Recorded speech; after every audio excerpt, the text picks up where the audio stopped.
I've followed this pretty carefully. Where's the actual evidence of collusion between the Trump campaign and Putin? So 2014, 15, 16, Russians hack into our DNC. They weaponize social media. 2015, they make what I think is the first approach that we know. So Felix Sater, Russian-American, former business partner with Donald Trump, approaches Donald Trump's lawyer, Michael Cohen, and says, let's get Donald Trump to build a Trump Tower in Moscow. Right. We can engineer this, get Trump and Putin together, and make our boy president. So that's the first known approach. So the hacking's going on, and you start to see these different approaches, and there's two different types of approaches. There's the approaches to get Trump and Putin together, which is unusual because he's a candidate. And then there's the approaches to preview the hacked emails that the Russians have against Hillary Clinton. So you see that offer made to George Papadopoulos. Where's the actual proof that something happened after more than a year of this? Well, I'm not the prosecutor. I don't have subpoena power. Bob Mueller does. All I'm saying is... You do have a high-level security clearance, and you're on the Intel Committee, so presumably you'd have more than like a clip of him at a... I'm only giving you the evidence that I've seen in an unclassified manner. So I'm telling you that all of that warrants looking at whether we could prove beyond a reasonable doubt conspiracy to defraud the United States. Those are the Aren't we working on that? I mean, we've been working on that for a long time. Well, not with the obstruction that we continue to see. The continued undermining, the trying to... So that's it? That's all you got? No. Okay, so what's the part I haven't heard? Tell me. I'm waiting. Because I want to look, if he's... It's right in front of your nose, Tucker. Tell me what it's right in front of your nose. Another press conference he gave with more secret messages, or tell me? Again, Tucker, when we look back on this in 25 years, we're going to be amazed at how much of it was right in front of us. Oh, really? Is that what happened?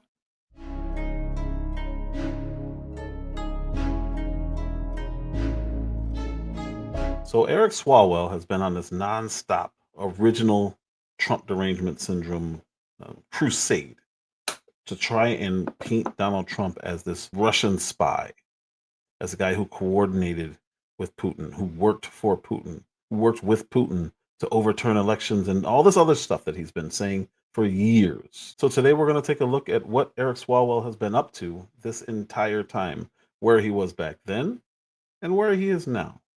Mueller used a legal term and did not find a chargeable Russia-Trump conspiracy.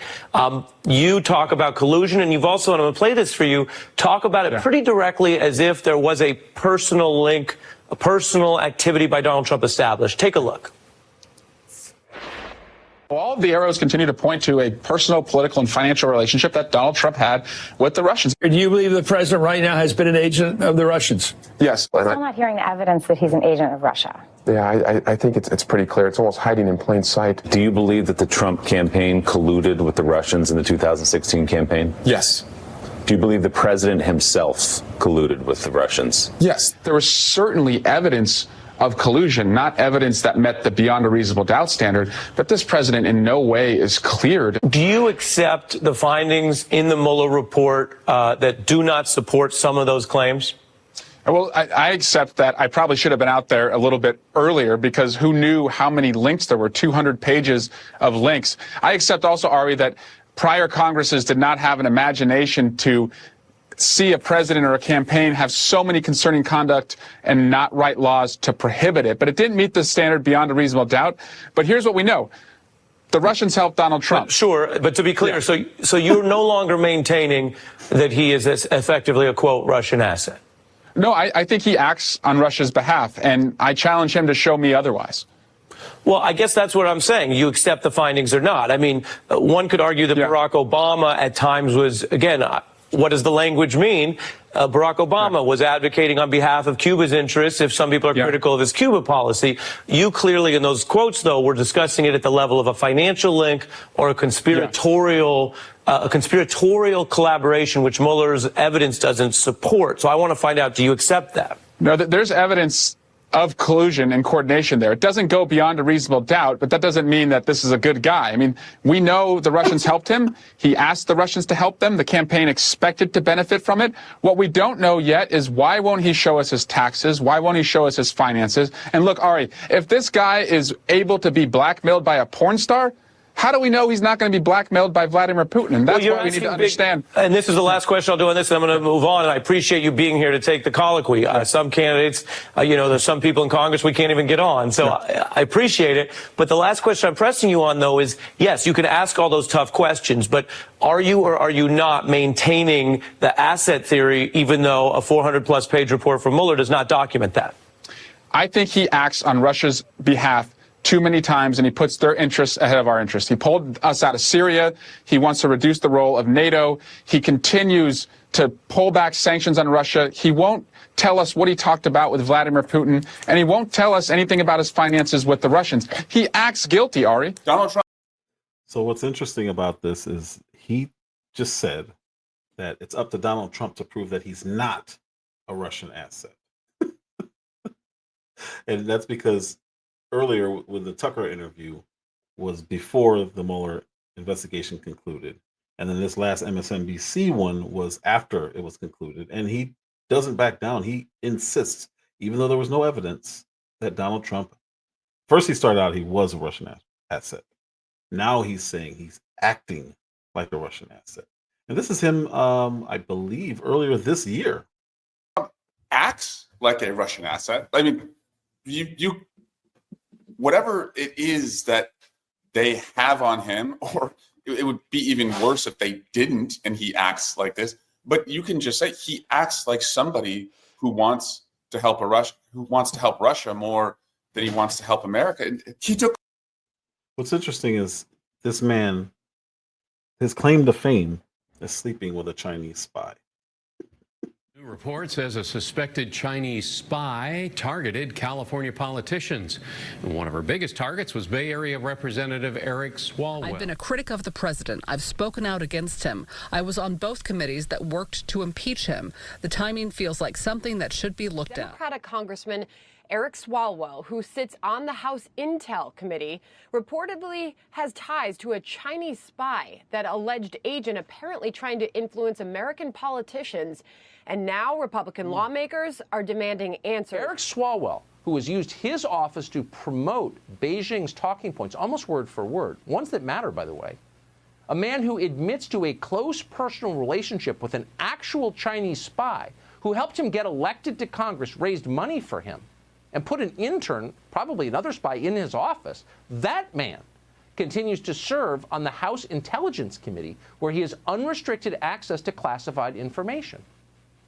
How is this happening? He was literally sleeping with a Chinese asset. Which one's worse? You accusing somebody of acting in a way, or you literally falling for this lady who was an actual Chinese spy? Like a very Republican approach to it, but he still said to me at the end of our call, he said, I don't understand why does Trump like Putin so much? Like that, to like a 78-year-old man who has seen a lot of things and has, served, his community, as my dad has as a police officer. I think that's what most ordinary people are saying. It's like, why the fuck does this guy look to Putin before he looks to us? And I'll just tell you that this, to me, it's Occam's razor. The easiest answer is the right one. It's because Putin likes Trump. Russia has invested in Trump, in the Russians who have invested in his businesses, his properties. Trump has tried to invest in Russia, and in the biggest election of his life, no one outside of America did more to help Donald Trump get elected than Russia. And he said, and it was in response to Trump saying, Russia, if you're listening, it would help me if you hacked her emails. And then they went to work to hack her emails. And then he looks at Ukraine and he's like, what can these guys do for me? No one, especially the president, is above the law. And that was President Obama saying in the past, no president is above the law. Joining us now from House Oversight, Congressman Tim Burchett. Congressman, it's great to see you again. What's your reaction to all this? This is about the accusation that it was Obama who sabotaged the peaceful transfer of power in 2016. It was Obama who first weaponized U.S. government to go after a political rival. Now, we know the Supreme Court's immunity ruling will likely protect Obama, but Tulsi Gabbard's team is reportedly gathering evidence for court-ready cases. So the entire time, Eric Swalwell was accusing Donald Trump of colluding and all this other stuff. Barack Obama, right before Trump got in office, set this whole thing in motion. And he had certain people, Swalwell, Adam Schiff, AOC, Nancy Pelosi, Maxine Waters, all these people just ran with a narrative to cover up for Obama, who was actually doing the stuff that they were all accusing Donald Trump of. I'm Mo Speaks. If you're new here, please like, subscribe, share. Eric Swalwell, you're next. We've already got Comey. We've already got Adam Schiff. Letitia James is on the docket. Your turn's coming very, very soon.